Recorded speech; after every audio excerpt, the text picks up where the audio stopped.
So in 1 month, we have taken the entire revenue system of the United States without hearing from one expert witness, without having had one public hearing, without using any precedent,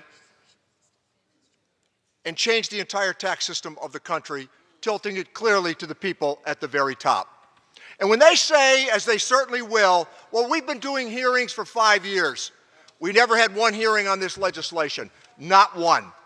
We did not seek testimony from one witness in the conference committee.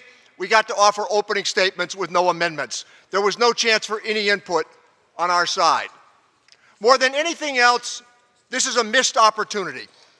This was a missed chance to take a system that we all know to have fallen into competitive failure across the globe.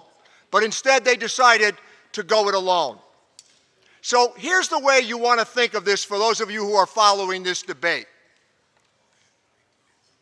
They are borrowing $2.3 trillion for the purpose of cutting the top tax bracket from 39.6% to 37% and calling that middle-class tax relief. They are doubling the exemption on the estate tax to $22 million and calling that middle-class tax relief.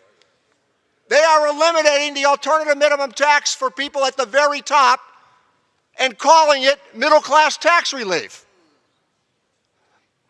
By the 10th year of this tax proposal, 83% of the benefit accrues to the people at the very top of our economic system.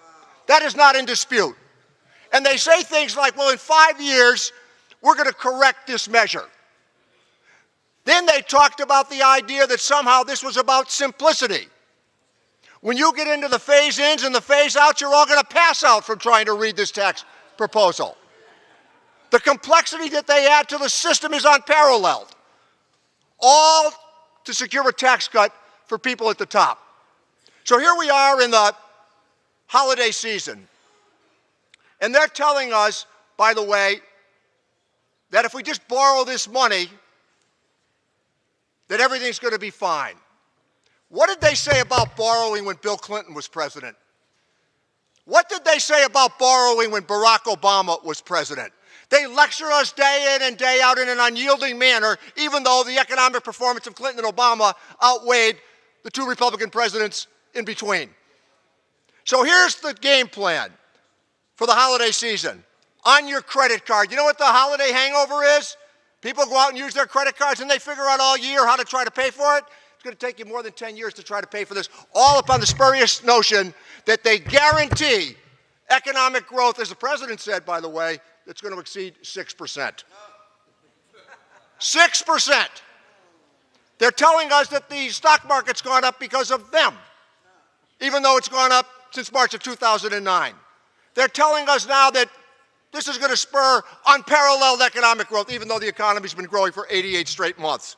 All on the credit card for the American people. Mr. Speaker, this is the worst piece of legislation that's come from the House in the 29 years that I have served here, and I yield back the balance of my time. Gentleman's time's expired.